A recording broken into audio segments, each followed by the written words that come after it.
எல்லாருக்கும் வணக்கம். வாங்க இன்றைக்கி போஸ்ட் மார்க்கெட் ரிப்போர்ட் பார்த்துருவோம். இன்றைக்கி நிஃப்டி பார்த்திங்கன்னா அரௌண்டு 71 பாயிண்ட்ஸ் வந்துட்டு ஏறி இருக்குது. ஸோ 20 டேஸ் மூவிங் ஆவரேஜுக்கு மேலே ஸ்ட்ராங்காக வந்துட்டு க்ளோஸ் ஆகிட்டுருக்கு.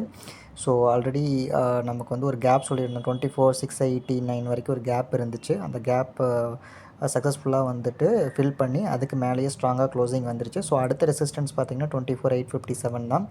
ஸோ அது வரைக்கும் வந்துட்டு மார்க்கெட் வந்து ஒரு நல்ல ஒரு ஹோப் தான் வந்துட்டுருக்கும். ஸோ மேபி அங்கேருந்து ஏதாவது ஒரு ரிவர்சல் வரலாம். அப்படி இல்லைனா அதையும் உடச்சது அப்படின்னா ஆல் டைம் ஹையை நோக்கி தான் மார்க்கெட் ட்ராவல் பண்ணும். ஸோ பேங்க் நிஃப்டி பார்த்துடலாம் அடுத்தது.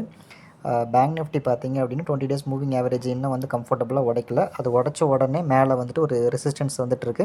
அந்த ரெசிஸ்டன்ஸ் பார்த்திங்கன்னா 51,030 கிட்ட வந்துட்டுருக்கு. ஸோ அதை உடச்சி ஒரு நல்ல ஒரு க்ளோசிங் வந்துட்டு வர்றப்போ பேங்க் நிஃப்டிலேயும் மொமெண்டம் வந்துடும். ஸோ இது வந்து பார்த்தோம் அப்படின்னா நிஃப்டிக்கு ரொம்பவே சப்போர்ட்டிவாக இருக்கும். ஸோ அப்கமிங் டேஸ் வந்து பேங்க் நிஃப்டியில் ரொம்ப க்ளோஸாக வாட்ச் பண்ணுங்கள்.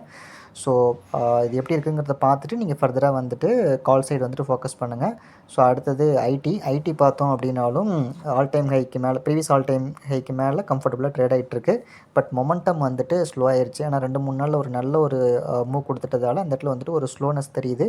ஸோ அதாவது செல்லிங்க்கு இது வருதா அப்படிங்கிறத வந்துட்டு பாருங்கள். இன்கேஸ் 41,387 கீழே ட்ரேட் ஆச்சு அப்படின்னா ஒரு செல்லிங் வரதுக்கான பாசிபிலிட்டிஸ் இருக்குது. இல்லைனா மறுபடியும் மேலே தான் போகும். ஸோ எந்த இஷ்யூ இல்லை. ஸோ அடுத்தது ஓப்பன் இன்ட்ரெஸ்ட் நிஃப்டியோடது பார்த்துடலாம்.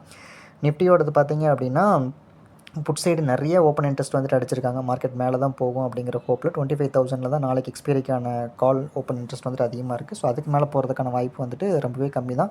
புட் கால் ரேஷியோ 1.11 இருக்குது. ஸோ இதுவும் பார்த்தோன்னா புல்லுக்கு தான் ஃபேவராக இருக்குது. ஸோ ஏதாவது ஒரு டிப் வந்துச்சு அப்படின்னா லாங் சைடு ஃபோக்கஸ் பண்ணுங்கள். நல்ல ப்ராஃபிட் கிடைக்கிறதுக்கான பாசிபிலிட்டிஸ் இருக்குது. ஸோ இதெல்லாம் வந்து நல்லபடியாக பார்த்துக்குங்க. ஸோ அடுத்தது பார்த்தீங்க அப்படின்னா குளோபல் மார்க்கெட்டும் வந்து இப்போதைக்கு வந்து பாசிட்டிவாக தான் ட்ரேட் ஆகிட்டுருக்கு. யூஎஸ் மார்க்கெட் எல்லாமே வந்துட்டு ஒரு பாசிட்டிவ் ஒரு மொமெண்டமில் தான் இருக்குது. யூகே மார்க்கெட்டும் ஓரளவுக்கு, யூரோப்பியன் மார்க்கெட்டும் ஓரளவுக்கு பாசிட்டிவாக தான் இருக்குது. ஸோ கிஃப்ட் நிஃப்டியும் பாசிட்டிவாக தான் ட்ரேட் ஆகிட்டுருக்கு.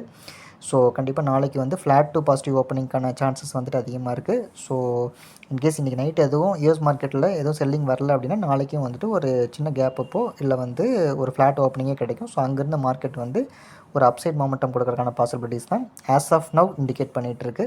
ஸோ இதையும் பார்த்துக்கோங்க ட்ரேட் பண்ணுறதுக்கு முன்னாடி. பட் லாங் சைடே ஃபோக்கஸ் பண்ணுங்கள். அதுதான் வந்து உங்களுக்கு ப்ராஃபிட் பொட்டன்ஷியலை வந்துட்டு அதிகப்படுத்துறதுக்கும் அதிகமாக கொடுக்கறதுக்கும் சான்சஸ் இருக்குது. எஃப்ஐஎஸ் டிஎஸ் ஆக்டிவிட்டீஸ் பார்த்தாலும் இன்றைக்கி ரொம்ப கம்மியாக தான் எஃப்ஐஎஸ் வந்து செல் பண்ணியிருக்காங்க 799 crores. டிஏஎஸ் வந்து 3,097 crores வந்துட்டு பை பண்ணியிருக்காங்க.